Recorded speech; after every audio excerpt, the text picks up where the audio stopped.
Se aplica sobre la transcripción de la entrevista, ya lo hemos dicho, ¿no? Consiste en una lista de criterios de realidad o de contenido cuya presencia en la declaración es un indicador de validez de la misma. O sea, si tiene la entrevista, entonces el criterio, la entrevista es válida o el fenómeno ha sucedido.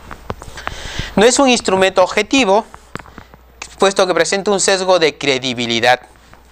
Decía al inicio, una cosa es validez o validez del testimonio, otra cosa es la credibilidad. ¿Quién le da la credibilidad? ¿Quién lo da? ¿El niño o el psicólogo? El psicólogo. ¿Cierto? Porque, entre comillas, quien afronta, el psicólogo dice, yo le creo. Considero que esto sí ha sucedido. La credibilidad lo va a dar el psicólogo en función a lo que el menor comienza a narrar. Una vez que el niño te dice yo sí creo o es así, ocurrió, el psicólogo es el que hace la valoración. No se trata de un detector de mentiras, ¿ok?, o de falsedades, sino de un verificador de verdades, ya que todos los criterios puntúan en un sentido positivo, es decir, su presencia indica veracidad, pero su ausencia o la presencia de inexistentes criterios desconfirmatorios no señalan falsedad. ¿Ok? ¿Por qué es muy importante esto? Por eso decía, es bueno calificar con 0, 2 o 0, 1 y 2. ¿Cierto? 0 no reúne el criterio, 1 el criterio a medias, 2 el criterio totalmente. Porque esto sí me va a permitir establecerlo de acá. ¿Ok? Me va a permitir cuantificar. ¿Estamos? Corra, por favor. Entonces, el CBA, a diferencia del SBA, tiene 5 categorías. El SBA solamente tenía 3. Esta tiene 5 categorías o 5 áreas, llamémosle así. 5 áreas. ¿Estamos? La primera área. Características generales. Miren, acá yo ya no me voy al lenguaje, entre comillas, sino a la estructura lógica. De aquí lo vamos a analizar. ¿Qué significa estructura lógica? Que todo tiene una secuencia y un orden. ¿Ok? Todo tiene una secuencia y un orden. Por eso decía en son de broma, ¿no? Si la menor narra, me agarró, me tapó la boca y me agarró las manos, entonces, ¿cómo hizo para quitarle la ropa? ¿No? Entonces, secuencia. Todo tiene una secuencia. Elaboración inestructurada, cómo una situación puede pasar a otra. Y generalmente en un relato espontáneo el niño puede contarte asociado a eso muchas otras situaciones que a veces de repente no tienen relación con lo que está hablando, pero está parte del relato, se busca eso. Cantidad de detalles. Detalles, hemos dicho, los detalles, ¿quién lo va a dar? Las personas, los niños más grandes. Pero un niño menor puede darte detalles, sí, de manera global. ¿Ok? Te puede decir si fue de día, de noche, en su casa, el dónde. El dónde. Sí te puede dar detalles sobre todo en el dónde. Pero ya minuciosidades, cosas mucho más específicas, los más grandes. Contenidos específicos, capacidades cognitivas, este es el aspecto cuantitativo. Engranaje contextual, descripciones de interacciones, reproducción de conversaciones, complicaciones inesperadas durante el incidente. Ahorita les voy a explicar esto. Corra, doctor, porque nos va a ganar el tiempo. C. Detalles inusuales. Acá lleva el aspecto cualitativo. Detalles superfluos. Incomprensión de detalles relatados con precisión. Asociaciones externas relacionadas. Relato del estado mental subjetivo. Atribuciones al estado mental del autor del delito. Y D. ¿No? ¿Cuál es la disposición? Correcciones espontáneas, admisión de falta de memoria, plantear dudas sobre el propio testimonio. Córralo, por favor. Y ahí quedamos. ¿Ok? Entonces, ahora sí vamos a tratar de describir cada uno de ellos y poderlo entender mejor esto del CBA-CA, los criterios. La estructura lógica dice, cuando los detalles independientes y diversos del mismo describen idéntico curso de sucesos, de modo que puedan combinarse como un todo.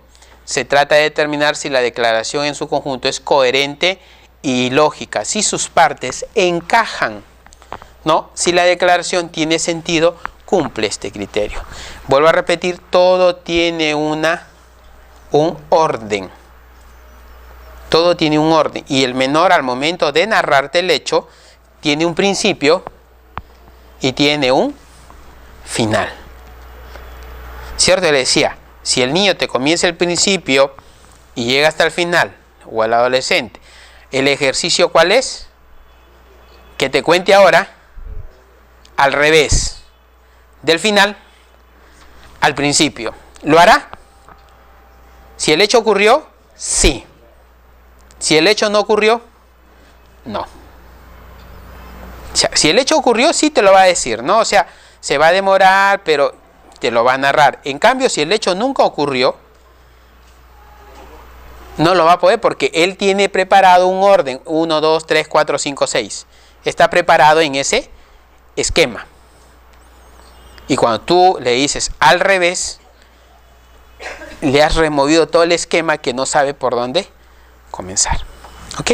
Ejercicio. Entonces, lo primero que se busca acá es que esto tenga un orden. Un inicio y un final. Y todo encaje. Todo encaje. No es que yo salí y ¿cuánto demoró tu mamá? Media hora. Y en esa media hora me violó. ¡Wow! ¿Y qué hizo? No, es que llegó, me tapó, yo me corrí, peleamos, me correteó más o menos 10 minutos. ¿No? Entonces, y en los 20 minutos llegaba la mamá. En 10 minutos, doctor.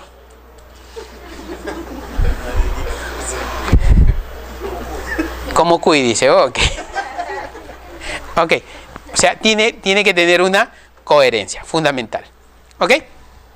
2. Elaboración inestructurada. Se refiere al estilo y la secuencia de la narración. ¿Cómo lo dice? ¿Cómo lo dice? Las historias inventadas, a diferencia de las reales, se caracterizan por ser lineales. ¿Qué significa esto de lineales? Secuencia, ¿cierto? Vuelvo a repetir, ya les dije cómo quebramos esto. ¿No? Tiene un inicio, un final, 1, 2, 3, 4, 5. Primero me llevó, luego me jaló, luego lo otro, luego lo otro, luego lo otro y lo otro. Te lo dice así, ordenadito, lineal, vertical, estructural. ¿No? Lo quebramos al revés. ¿Ok? Continuas muy estructuradas y por presentarse en una forma cronológica. Esto es así porque se basa en un escrito. Cuando nosotros hablamos de escrito, estamos hablando de un escrito, una historia, una invención. Por lo tanto, la declaración debe ser algo desorganizada, ¿no? Poco lineal y desinhibida. Debe haber digresiones espontáneas y cambios de enfoque. Tú le preguntas, ¿pero cómo fue? No, el ejercicio es muy sencillo. La chica te dice, ¿y qué hora era? No sé la hora, más o menos serían 8 de la noche, no tengo la hora, pero estaba oscuro. O sea, te da diferentes contextos que te permiten a ti decir, bueno, si era más allá de la hora. En cambio, la otra persona dice, no, fueron a las 8 me llevó y yo me quedé hasta las 10 de la noche. Y yo le digo, ¿qué hora saliste? No sabría decirle. Yo he llegado a mi casa como a las 10:30, porque yo he salido y he estado caminando, habré caminado unos 20 minutos, habré caminado unos 10 minutos, no sé, mientras tomé un taxi, me demoré. Esa información sí es válida. ¿Ok? Mientras que la otra te dice, no, salió a las 10 y a las 10:30 estoy en su casa. ¿Se dan cuenta? Detalles. Fundamental. ¿Ok? ¿Sí? Siga, doctor. Cantidad de detalles. Volvemos a lo que estamos justo hablando. Para la mayoría de testigos resulta difícil adornar un testimonio falso con numerosos detalles. Descripciones de lugares, personas, objetos, concreción del tiempo, el aspecto temporal. Entonces, una de las funciones cuando nosotros hacemos entrevista única es preguntar que nos describa la mayor cantidad de detalles en función a qué. Al agresor, por ejemplo, si le vio alguna cicatriz, si le vio algún lunar, algún tatuaje, si el lugar donde estaba, qué es lo que recordaba. Por ejemplo, me puede decir, eso era un ambiente, había varias sillas, 2 micrófonos, una cámara, o sea, toda la mayor cantidad de detalles. Mientras más detalles te da del ambiente, implica que lo más probable es que ocurrió. ¿Ok? Porque alguna dice, no vi nada, solamente me llevó y me echó en la cama. ¿Y qué había en la cama? No me di cuenta. ¿Puede ser eso coherente? ¿Qué dicen? Algunos dirían, sí, pues es que de repente la llevó desmayada. Totalmente. Entonces ahí, si es que no me da detalles, me deja la duda. Calificaré con 1. ¿Cierto? Calificaré con 1.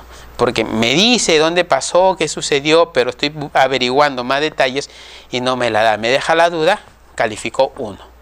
¿Ok?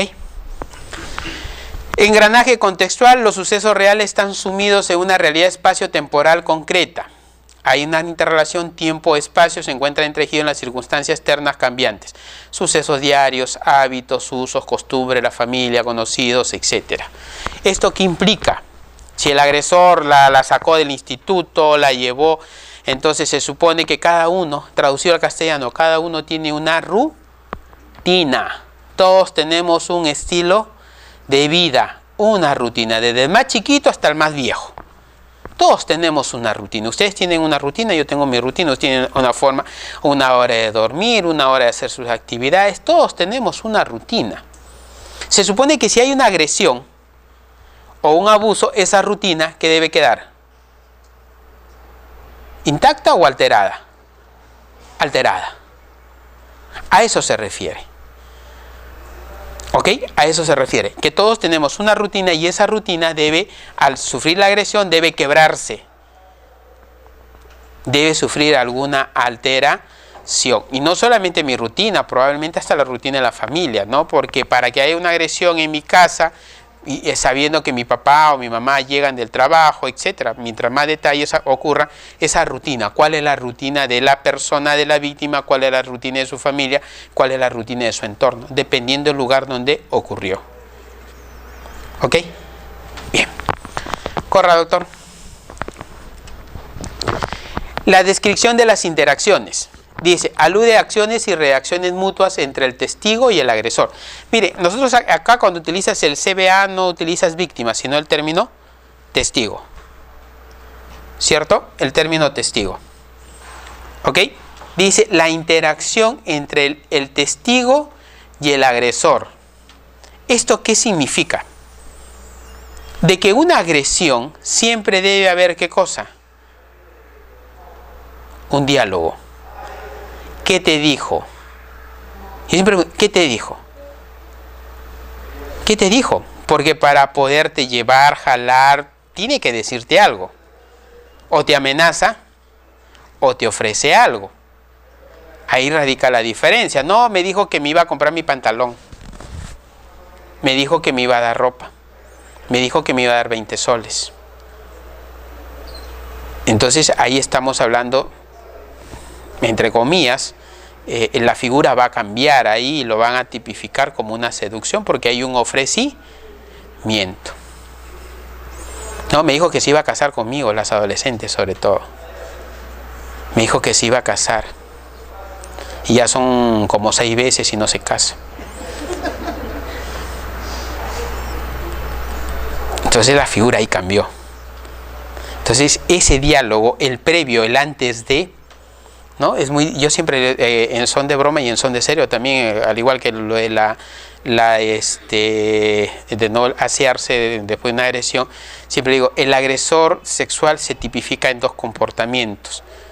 A mis alumnas, a mi hija le digo, si alguien viene y te va a abrazar, o si alguien viene y de pronto te comienza a agredir, te insulta, te mienta a la madre, te jalonea, te agrede y te dice que no grites o que te va a violar y te comienza a decir de todo, quédate callada, no digas nada. Hazte la muertita, siempre digo. ¿Por qué? Y si va a venir otro que te abraza, te pone un cuchillo en el cuello y te dice no grites, camina, ahí le digo grita como tren de sierra. La pregunta es ¿por qué? Sencillo. El primero busca que tú te defiendas. Aquel agresor que viene de frente a agredirte está esperando una respuesta de ¿qué cosa? De defensa. ¿Y dónde está la excitación para él? En la resistencia que tú hagas. Mientras más resistencia hagas, mayor es la estimulación. Más placentero para él. Entonces eso sí, de frente te van a ir, te van a jalonear y tú gritas y mientras más pelees, más placentero para él. Porque lo estás estimulando a que él tiene que someter. Entonces su adrenalina, todo lo vas a activar de tal manera de que lo estimulas. En cambio, si tienes ese tipo de agresor llega y tú te quedas, como yo siempre digo, te haces la muertita, no miras, no haces nada, la respuesta de él, ¿qué es? ¿Lo estimularás? No, para nada. Para nada. Para nada. Caso contrario, el otro, ¿no? O sea, si el otro llega, esos calladitos, sigilosos, te ponen el cuchillo acá, no grites, ellos que están esperando. Tu pasividad. ¿Cierto? Están esperando la pasividad de ¿quién? De la víctima. No, porque si la víctima se queda calladita y no hace nada, fabuloso. En cambio, si la víctima comienza a gritar, ¿quién sale corriendo? El agresor. El agresor, lo más probable es que el agresor salga corriendo.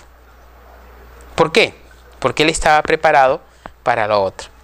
Entonces, siempre cuestión de, entre comillas, de supervivencia, ¿no? Entonces, los agresores tienen su tipificación. ¿Ok? Los agresores, sobre todo los agresores sexuales, generalmente buscan someter. Entonces, lo otro que también hay que tener en cuenta es que cualquiera de nosotros puede ser un agresor sexual. Cualquiera de nosotros. Porque puede haber una amiga que se emborrachó, yo estoy mareado, ella está mareada.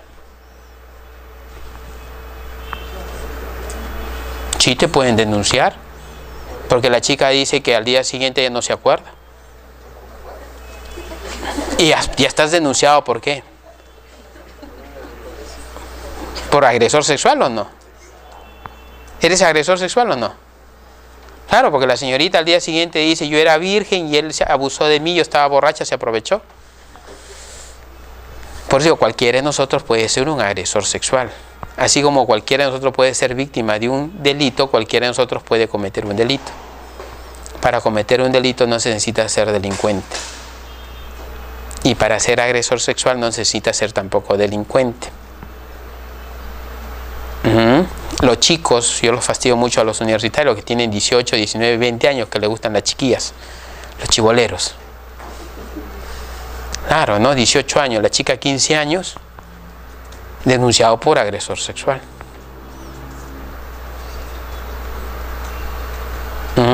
El papá de la niña de 15 años no se va a quedar tranquilo. Entonces, ahora las chicas también ya pueden ser denunciadas felizmente. Ya no se salvan tampoco las chicas. Sí, es que antes las mujeres no eran denunciadas. Ahora ya son denunciadas las mujeres. ¿Ya? Se defiende a los varones también, pues, doctora. Imagínense una chica de 20 años con un chico de 16 años.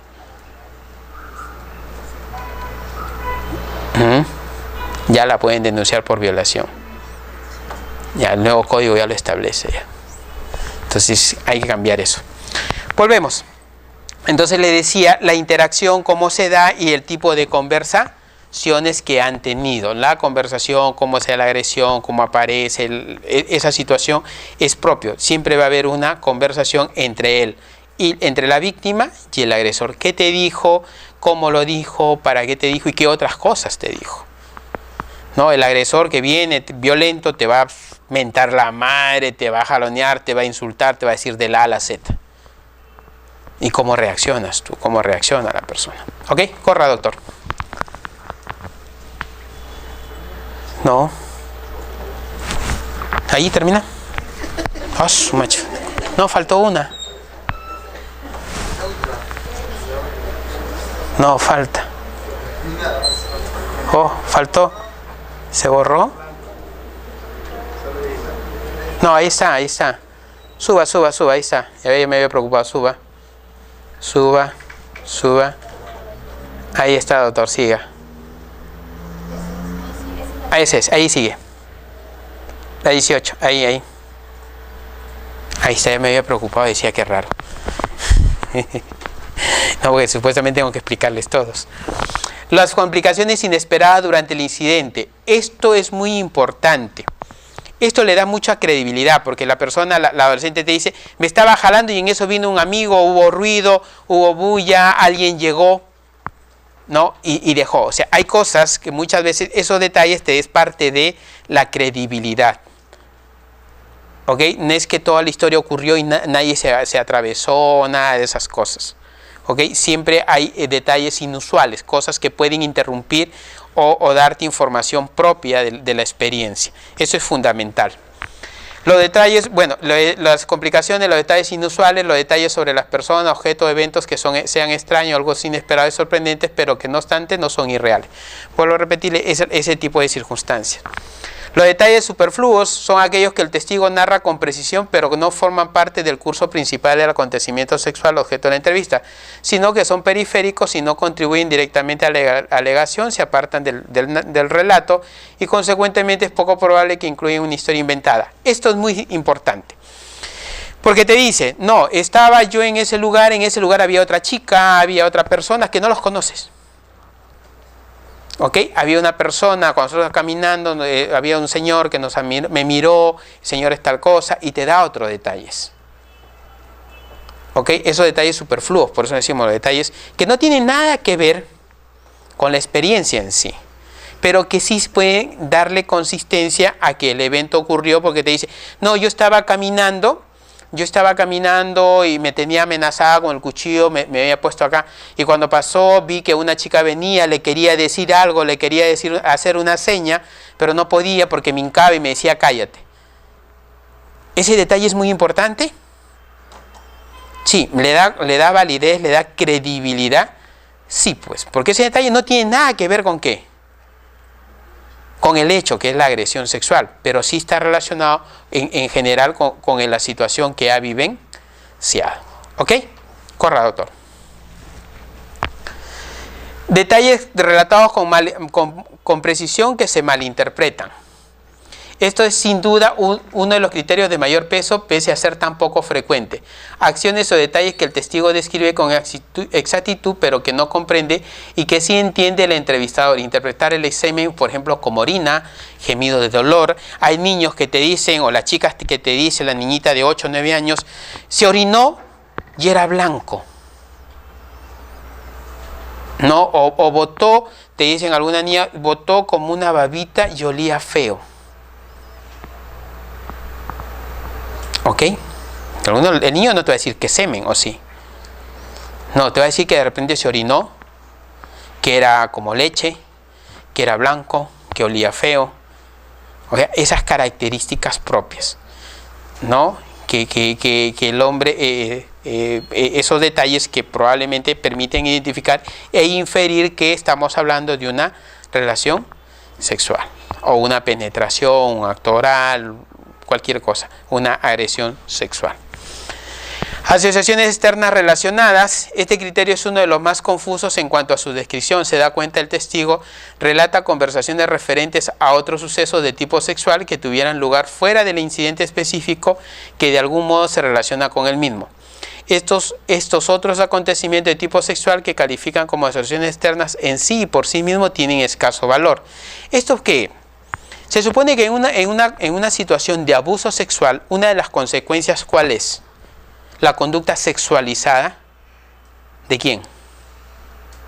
Del menor, ¿cierto? Un menor que viene siendo abusado, ¿ok? ¿Qué está sintiendo? Atribución del estado mental del autor del delito. Algunos niños o adolescentes dicen, no, y se pone como un animal. Se ponía como un animal, gritaba, me jaloneaba, ¿no? O como si estuviera borracho, como si alocara. ¿Cierto? Algunos niños dicen como es como si estuviera loco. Se ponía como loco, me hacía cosas y como si estuviera loco. Entonces es un poco que te describen el estado mental. Para un niño loco, ¿qué significa? Una persona que está fuera de sí, que no se puede controlar y nada de esas situaciones. Corra, doctor. Correcciones espontáneas. Se refieren a cambios espontáneos que el niño realiza con el rato admitiendo equivocación. Esto es muy sencillo. El niño de pronto te dice, no, vamos a ver ejercicio mental. El niño te dice, no, eran las 2 de la mañana, pero yo estaba durmiendo. ¿no? Pero mi mamá se había levantado porque a esa hora mi mamá se levanta. ¿Ha habido error? ¿Se han dado cuenta? ¿Dónde está el error? El niño nos aseguró qué cosa. Que era durmiendo y que el agresor llegó 2 de la mañana. ¿Pero él solo se corrige? Sí. ¿Qué te dice? No, yo estaba durmiendo, pero mi mamá es la que se levanta a esa hora. Y como yo sentía a mi mamá, eran las 2 de la mañana. ¿Ok? A eso se refiere este criterio, ¿no? De que el niño solamente puede corregirse. No, te dice, no, es que era de noche, eran como las 8 de la noche, pero no, ella había comenzado la novela o ya había terminado combate. ¿Combate qué hora termina? 8:30, no, 9. Pero el niño te dijo que eran las 8. Pues dicen, no, ves que ya había terminado combate. ¿Se corrigió él solo? ¿Cierto? Se está corrigiendo. O sea, él sigue la secuencia, pero de manera automática, sin darse cuenta, él se comienza a corregir, a enmienda la tarea. ¿Estamos? Bien. La 15, admisión de falta de memoria, se espera que se dé cuando se describe un hecho vivido, pero no al intentar perjudicar a un inocente. ¿Qué es esto? Admisión de la falta de memoria. ¿Se podrá recordar todo? ¿Toda la experiencia el niño será capaz de narrarla? ¿Sí? ¿Toda la experiencia lo narrará tal como lo sucedió o es que va a haber vacíos? Va a haber vacíos. Yo espero que haya vacíos. Y yo espero en que en la relación haya un momento en que me diga no recuerdo, no me acuerdo. 1 o 2. Pero si en toda la relación, o sea, error, me cuenta de la A a la Z, de largo decíamos, o si es que no acuerdo, no me acuerdo, no me acuerdo, no me acuerdo, no me acuerdo. Si te dice no me acuerdo, no me acuerdo, no me acuerdo, estás frente a un comportamiento negativista o un comportamiento oposicionista. El hecho probablemente pudo haber ocurrido y no quiere narrarlo, o el hecho probablemente no ha ocurrido y te deja en la ambigüedad. ¿Ok? Pero sí es normal en una descripción, en un relato, que sí haya esta situación de olvidos, falta de memoria para descripción sobre todo de detalles. Plantear dudas sobre el propio testimonio. El niño por naturaleza se va a decir, va a tener la duda de que no le vayan a creer. Tengo miedo, no creo, no sé si me creen. O sea, el niño de manera espontánea sí lo va a decir. Él tiene la duda de que, sí, que le crean su relato, lo que está diciendo, lo que está contando. Él siempre va a decir, porque el otro es más grande, hay que volver a narrar esto, en que el agresor tiene poder. Y como ha tenido poder, ha sometido. Y evidentemente el niño o el adolescente que está sometido a su agresor lo va a ver omnipotente, que es capaz de todo. Entonces ahí viene la primera lucha del chico o la chica que denuncia, porque sabe que el agresor tiene una figura de omnipotente, que es capaz de todo, porque lo amenazó, que si no se dejaba mataba a papá, mataba a mamá, mataba a todo el mundo, etc. Entonces el niño se cría con ese, o se desarrolla y se comporta con ese miedo y ese temor, y muchas veces él mismo va a cuestionar va a poner en duda si es que le creen o no le creen. ¿Ok? Ya para ir terminando, la autodesaprobación. El niño generalmente que comienza a relatar y ocurrió un derecho se siente culpable. Si yo no hubiera hablado, si yo hubiese contado, si yo le hubiese dicho a mi mamá, si yo le hubiese contado a mi abuelito, si yo hubiese, ¿no? Se reprueba o se reprocha ese comportamiento no asertivo que pudo haber tenido. Perdonar al autor del delito. Dice, explican que a menudo los niños tienen, Raskin y Esplin, de niños tienen sentimientos positivos ambivalentes hacia el agresor y quieren minimizar los problemas que podrían causar la acusación, especialmente cuando el agresor, fíjense bien, es un miembro de la familia. Y creo que la vez pasada les decía, el 90% de los agresores se encuentran ¿dónde? En el entorno familiar. ¿No? Y lamentablemente nosotros le decimos a los niños que se defiendan de afuera. Y lo primero que tenemos que decir es que se defiendan adentro, que nadie tiene derecho a tocarles el cuerpo. Ni papá, ni mamá, nadie. ¿No? Y si alguien lo hace y se siente mal, que avise. Nada más. Y finalmente, detalles característicos de la ofensa. Características del delito se ajustan a datos criminológicos y psicológicos sobre lo mismo. ¿Cuáles son los detalles característicos de la ofensa? Muchas veces los agresores tienen, entre comillas, el doctor en la policía le llaman su modus operandi. Tienen su forma de actuar. Yo recuerdo mucho un caso sui generis que el chico o esta persona para violar a una adolescente le metía un puñete y la desmayaba. La golpeaba con algún objeto para desmayarla y así desmayada la ultrajaba. Cada agresor sexual tiene su modus operandi, tiene su propio sello, es el aspecto criminológico. O sea, tienen las agresiones, las violaciones, el acceso carnal tiene casi lo mismo. Generalmente cada vez que ocurría lo iba a hacer de la misma forma, del mismo modelo. ¿Ok? No sé si tienen alguna pregunta. Creo que aquí ya terminamos. El tiempo nos queda corto, ¿no? Cortísimo. ¿Preguntas? ¿Nada? Me preocupan, hoy día han venido callados. No entendieron, creo. Bueno, en todo caso, muchísimas gracias. Gracias por su atención, por la paciencia. Hasta una nueva oportunidad. Gracias.